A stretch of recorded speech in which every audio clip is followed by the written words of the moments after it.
रात के ठीक 12 पर वो कॉल आया था।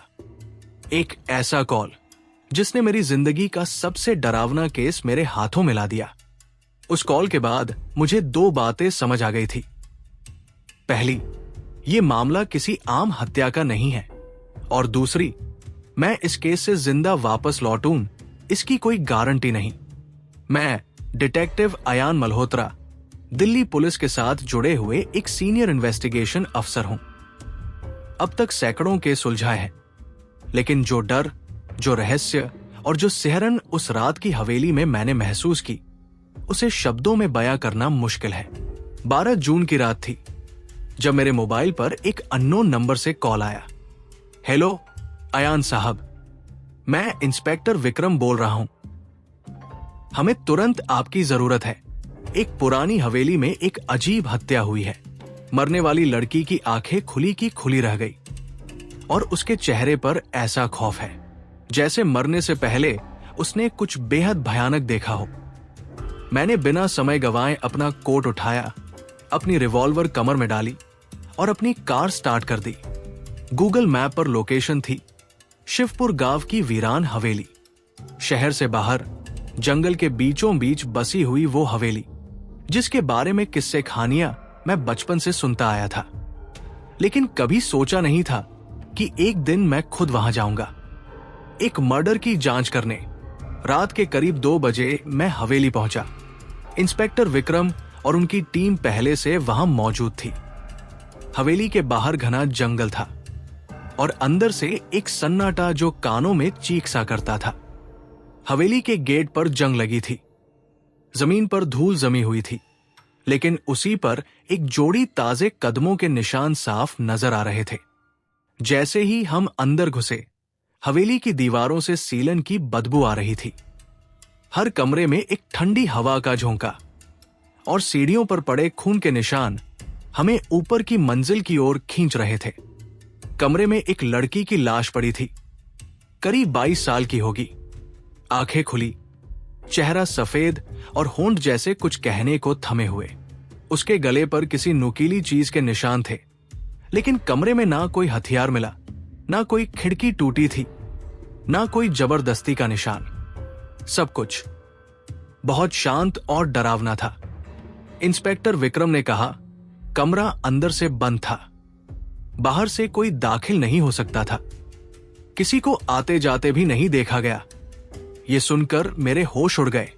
मैंने गांव वालों से हवेली के बारे में पूछा। एक बूढ़ी औरत बोली, साहब, वो हवेली तो शापित है। सालों पहले उस हवेली में ठाकुर की बेटी की रहस्यमयी मौत हुई थी। तब से वहां अजीब अजीब घटनाएं होती हैं। जो भी रात में वहां गया या तो मरा मिला या फिर पागल।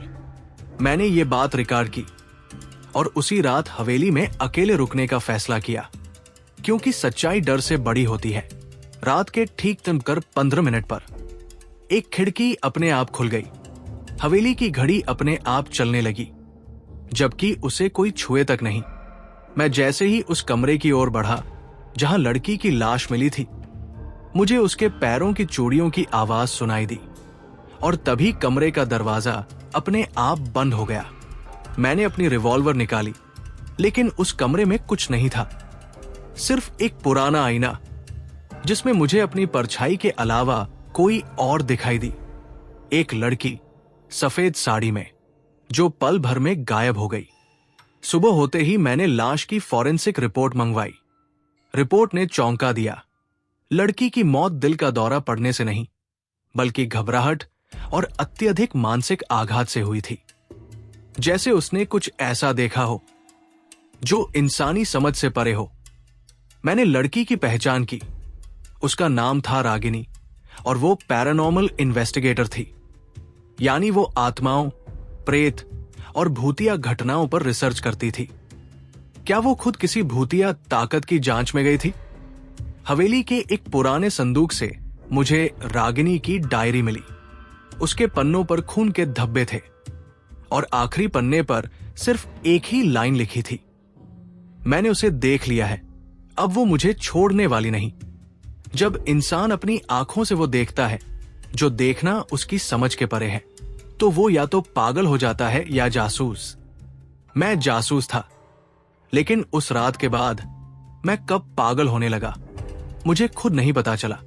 रागिनी की डायरी की वो आखिरी लाइन, मैंने उसे देख लिया है, अब वो मुझे छोड़ने वाली नहीं, मेरे दिमाग में गूंज रही थी। उस लाइन में डर नहीं, चेतावनी थी। एक ऐसी चेतावनी जो किसी अगली मौत का इशारा कर रही थी। मैंने डायरी के बाकी पन्नों को पढ़ना शुरू किया। उसमें हवेली के इतिहास का जिक्र था।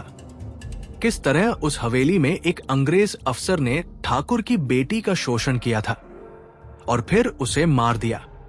वो लड़की हवेली की उसी कोठरी में बंद की गई थी जहां रागिनी की लाश मिली थी।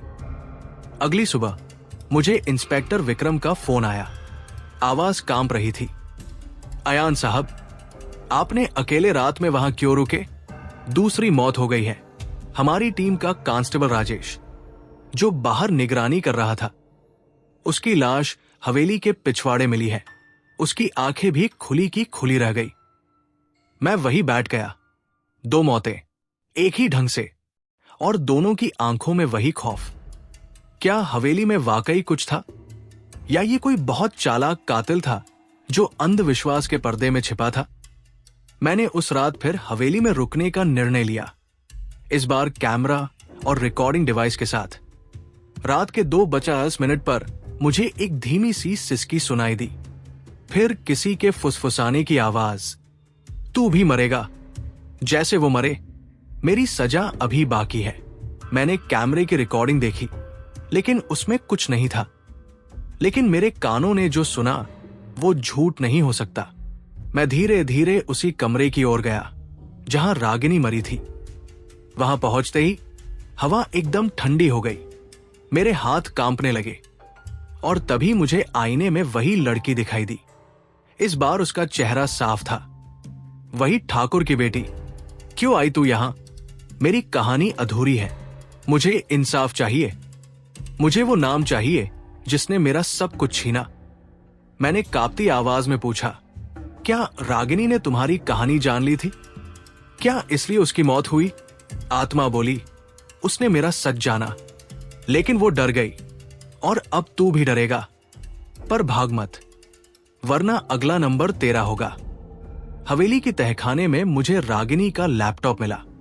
उसमें एक ऑडियो फाइल थी। नाम था final_scream.wav। उस फाइल में ये शब्द थे, अगर मैं जिंदा न रहूं तो जान लो, हवेली में कोई इंसान नहीं, कोई आत्मा नहीं, ये कोई रूह नहीं, ये एक छुपा हुआ सच है, इंसानों का रचा हुआ, पर इतना भयानक कि रूह भी डर जाए। अब मुझे शक हुआ, क्या ये सब एक डरावना धोखा था? कोई ऐसा जो आत्माओं की कहानी बनाकर लोगों को डरा रहा है, ताकि हवेली में चल रही कोई और सच्चाई सामने न आए? मैंने गांव के मुखिया से बात की। उन्होंने बताया, कुछ सालों से हवेली को कोई अमीर बिल्डर खरीदना चाहता था, लेकिन गांव वाले नहीं माने। उसके बाद से हवेली में अजीब घटनाएं शुरू हो गई। क्या कोई हवेली को भूतिया दिखाकर गांव वालों को डराकर वहां से भगाना चाहता था? सच कभी सतह पर नहीं होता, वो हमेशा तहखाने में छिपा रहता है, अंधेरे में, धूल की परतों के नीचे। लेकिन जब कोई सच उजागर होता है तो कई जिंदगियां हमेशा के लिए बदल जाती है। हवेली के पिछले हिस्से में जंग खाई एक भारी भरकम लोहे की दीवार थी, जिसे गांव वालों ने अभिशप्त द्वार कहा था। कहते थे, जो एक बार उस दरवाजे के पार गया वो कभी लौटकर नहीं आया। लेकिन मुझे लौटना था, जिंदा। इंस्पेक्टर विक्रम के साथ मैं उस दरवाजे को तोड़कर अंदर गया। सीढ़ियां नीचे जा रही थी, जैसे किसी भूल भुलैया में।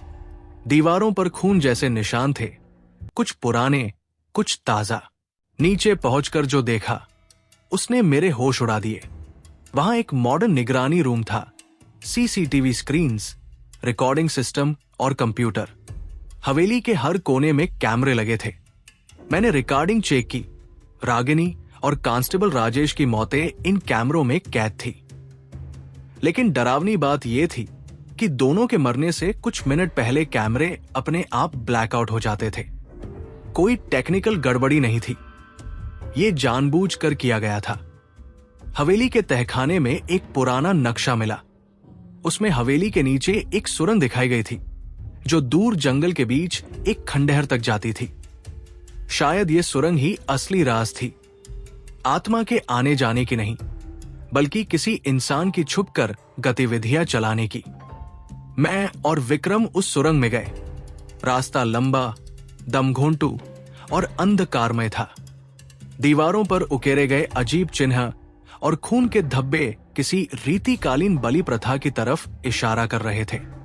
सुरंग के अंत में एक पुराना दरवाजा था। अंदर जाने पर एक गुप्त कमरा मिला। वहां दीवार पर 3 लड़कियों की तस्वीरें थी, जिनमें रागिनी भी थी। बाकी 2 की पहचान नहीं थी, लेकिन दोनों की आंखें उसी तरह खुली थी, जैसे मौत से पहले किसी भयानक चीज को देखा हो। दीवार पर लिखा था, तीनों ने मेरा राज जान लिया था, अब तू भी जानने वाला है। इसी कमरे में मुझे एक फाइल मिली, प्रॉपर्टी डील के डॉक्यूमेंट्स, जिन पर एक नाम था, धीरज गिल, वही बिल्डर जो हवेली को खरीदना चाहता था। और सबसे बड़ा झटका, हवेली की सुरक्षा और बिजली व्यवस्था की जिम्मेदारी थी इंस्पेक्टर विक्रम की कंपनी के पास। मैंने विक्रम की ओर देखा, उसका चेहरा सफेद पड़ गया था। अयान, यकीन करो, मैं सिर्फ निगरानी कर रहा था। मुझे नहीं पता था यह सब उसके लिए इस्तेमाल हो रहा था। मगर अब शक की सुई सीधा विक्रम और धीरज गिल की ओर थी। मुझे समझ आने लगा था, आत्मा का डर फैलाकर हवेली को खाली करवाना था, गांव वालों को डराकर भागाना था, और फिर यहां एक कमर्शियल रिजॉर्ट बनाना था। लेकिन जो लोग रास्ते में आए, उन्हें रास्ते से हटा दिया गया। पर क्या यह सब सिर्फ धीरज गिल कर सकता था, या कोई तीसरा शख्स भी था जो असली मास्टरमाइंड था? जिस रात की सच्चाई उजाला नहीं ला सकती, उस रात से लड़ने के लिए अंधेरे में उतरना पड़ता है, और मैं अब उसी अंधेरे का हिस्सा बनने जा रहा था। मैंने तय कर लिया, इस बार मैं हवेली में पूरी रात अकेला रहूंगा। जो भी डर, भ्रम या सच है, मुझे उसी की आंखों में आंखें डालकर देखना है। विक्रम से मैंने कहा, अगर मैं सुबह तक नहीं लौटा तो सबूत तहखाने में छिपे फोल्डर में है, उसे प्रेस तक पहुंचा देना। रात के 11 बजे मैं हवेली में दाखिल हुआ। हर कोना जैसे मुझे निगाहों से नाप रहा हो। हवा में डर की महक थी और जमीन पर ताजे पैरों के निशान। रात के 12:10 हवेली की घंटी अपने आप बज उठी। रात के 12:15 बजे ऊपर के कमरे से किसी के रोने की आवाज आई, वही रागिनी की चीख। रात के 12:20 बिजली गुल हो गई। सिर्फ मेरी टॉर्च साथ थी। रात के 12:30 बजे एक परछाई मेरे सामने से गुजरी और अगले ही पल वो दरवाजा बंद हो गया जिससे मैं आया था। अब मैं फंसा हुआ था। सीढ़ियां उतरते हुए मैंने एक आकृति देखी, सफेद मास्क पहना हुआ कोई आदमी। उसने कोई आवाज नहीं की, सिर्फ दीवार पर कुछ लिखा, तू अगला है। मैं दौड़ पड़ा तहखाने की ओर, लेकिन दरवाजा लॉक था। मुझे पीछे से किसी ने धक्का दिया और मैं बेहोश हो गया।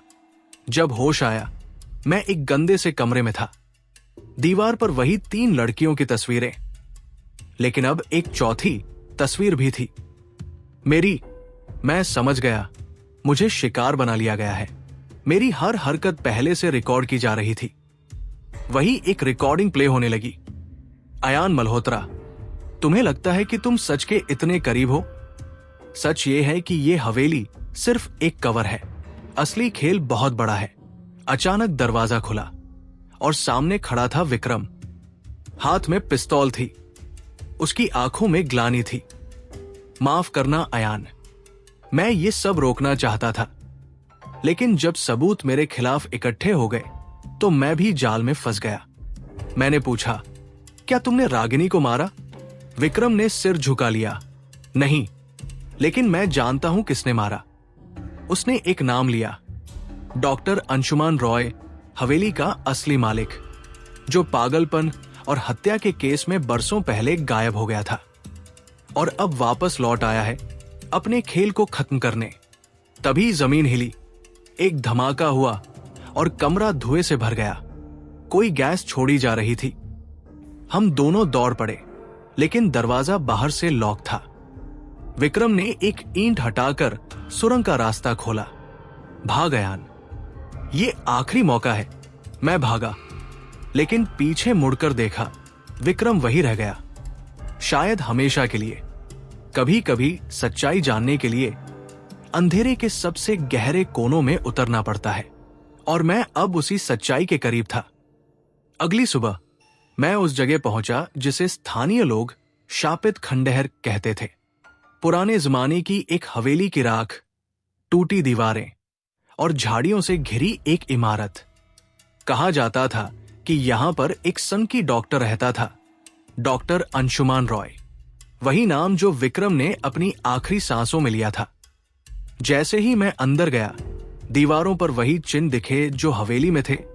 उल्टे त्रिकोण, लाल रंग से बने सर्किल और बीच में एक नकली आंख। एक कमरे में मैं पहुंचा जहां 4 कुर्सियां थी।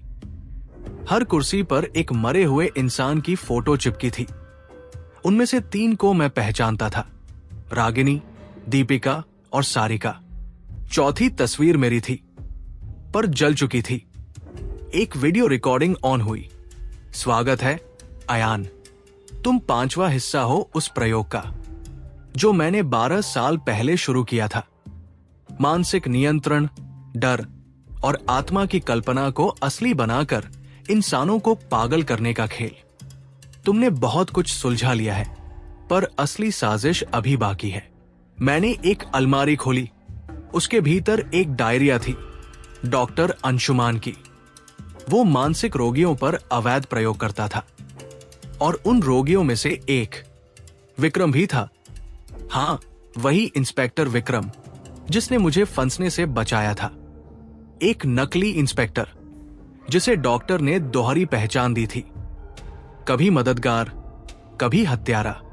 वो मास्क वाला विक्रम ही था। तभी पीछे से आवाज आई, क्या तुमने मेरा हर सिरा पकड़ लिया है डिटेक्टिव? मैं मुड़ा, वहां डॉक्टर अंशुमान खड़ा था, जिंदा और अब पहले से भी ज्यादा खतरनाक। ये खेल खत्म नहीं हुआ है अयान। मैं अब अपने आखिरी प्रयोग की शुरुआत कर रहा हूं, तुम्हारे दिमाग के साथ। उसने गैस छोड़ी, कमरे को बंद किया और मैं फिर बेहोश हो गया। जब मैंने आंखें खोली, मैं एक कमरे में था। दीवारों पर लिखा था, ये सच है या कल्पना? कौन मरा, कौन जिंदा है? क्या तुम ही हत्यारे हो अयान? मेरे हाथों में खून था, सामने विक्रम की लाश। मैं कांपने लगा। क्या मैंने उसे मारा, या ये भी दिमाग से खेल रहा है? एक लिफाफा मिला, रागिनी का लिखा हुआ। अगर ये पत्र तुम्हें मिला है तो समझो तुम सच के बहुत करीब हो। डॉक्टर अंशुमान सिर्फ एक नाम नहीं, एक विचार है। डर को हथियार बनाकर वो इंसानों को तोड़ता है, पर डर का इलाज सिर्फ एक है, सामना करना। मैं उठ खड़ा हुआ। अब डर को खत्म करने का वक्त था। मैं अब हवेली वापस जा रहा था, ताकि खेल को यही खत्म कर सकूं। डर की सबसे गहरी परत वो होती है जहां हम खुद को पहचानना बंद कर देते हैं। लेकिन मैं अब डर को पहचान चुका हूं, और अब उसका सामना करना बाकी था। मैं एक बार फिर उसी हवेली की ओर बढ़ा जहां इस रहस्य की शुरुआत हुई थी। हवा में अजीब सी खामोशी थी, जैसे किसी अदृश्य शक्ति ने सब कुछ थाम रखा हो। इस बार मेरे साथ एसीपी यश भी था, लेकिन हवेली के गेट तक आते आते उसने रुक जाने को कहा। अयान, मुझे नहीं पता वहां क्या है, लेकिन तुम अगर न निकल सको तो। मैंने उसकी ओर देखा और कहा, अगर मैं आज डर गया तो मैं वो अयान नहीं रहूंगा जो रागिनी के लिए इंसाफ चाहता था। हवेली का दरवाजा फिर खुद ब खुद खुला। अंदर वही दीवारें, वही अजीब सी बूंदें जो किसी अमानवीय प्रयोग की कहानी कहती थी। लेकिन एक कोना अब नई तरह से चमक रहा था। वहां फर्श पर एक चिन्ह उभर आया था। मैंने ध्यान से देखा। ये वही चिन्ह था जो तहखाने का रास्ता बताता था। एक लोहे का ढक्कन हटाया तो नीचे सीढ़ियां दिखाई दी। मैं धीरे धीरे उतरा। हर कदम के साथ अंधेरा और ठंडक बढ़ती जा रही थी। तहखाने के भीतर एक हाईटेक प्रयोगशाला जैसी जगह थी, लेकिन दीवारों पर खून से भरे निशान, अधजले फोटो और बहुत सारे कैमरे लगे थे। एक मॉनिटर पर मेरी तस्वीरें थी। मेरी हर हरकत, हर शब्द, हर डर रिकॉर्ड किया गया था। तभी एक धीमी आवाज गूंजी, अयान, आखिरकार तुम आ ही गए। मैंने पीछे देखा। वहां डॉक्टर अंशुमान खड़ा था, सफेद कोट पहने, आंखों में दीवानगी और हाथ में एक इंजेक्शन। तुम्हारा डर मेरी सबसे बड़ी उपलब्धि है, उसने कहा। मैंने गुस्से से कहा, रागिनी, दीपिका, सारिका और वो मास्क वाला, सब तुम्हारे प्रयोग का हिस्सा थे, है ना? वो हंसा, हाँ, और तुम्हारा डर मेरा आखिरी प्रयोग। ये इंजेक्शन तुम्हारे दिमाग की वास्तविकता को मिटा देगा। तुम अपनी पहचान भूल जाओगे और तब तुम बनोगे मेरा अगला विक्रम। लेकिन मुझे पहले से अंदेशा था। मैंने अपनी जैकेट से स्टन गन निकाली और उसके सीने की ओर दागी। झटका लगते ही वो गिर पड़ा, लेकिन मुस्कुराता रहा। तुम जीत तो गए, अयान, लेकिन क्या तुम सच में जानते हो कि डर किसका था? मैंने प्रयोगशाला के सारे दस्तावेज, फुटेज और फाइलें इकट्ठा की। एसीपी यश और पुलिस की टीम आई और तहखाने को सील कर दिया गया। डॉक्टर अंशुमान को गिरफ्तार कर लिया गया और कोर्ट में उसका मुकदमा चला। उसकी डायरी में लिखा था, डर सबसे बड़ी दवा है। जब इंसान डरता है तब वो सबसे सच्चा होता है। लेकिन मैंने उस डर को ही अपना देवता बना लिया। रागिनी, दीपिका और अन्य पीड़ितों को आखिरकार न्याय मिला। जांच से पता चला कि विक्रम वास्तव में एक शारीरिक और मानसिक रूप से शोषित लड़का था, जिसे डॉक्टर ने बचपन से ही अपने प्रयोग में ढाल दिया था। उसका चेहरा हमेशा मास्क में इसलिए रहा क्योंकि डॉक्टर ने उसे सिखाया था कि उसका असली चेहरा डर पैदा नहीं करता। लेकिन अंत में विक्रम ने खुद डॉक्टर के खिलाफ जाने की कोशिश की और वही उसकी मौत का कारण बना। मैंने उसके लिए एक पत्र लिखा जो उसकी बहन तक पहुंचाया गया। तुम्हारा भाई शैतान नहीं था, वो बस शैतान की छाया में बड़ा हुआ था। सरकार ने हवेली को तोड़ दिया। आज वहां एक स्मारक है जिस पर लिखा है, यहां डर ने इंसानियत को कैद किया था। अब ये जगह साहस की पहचान है।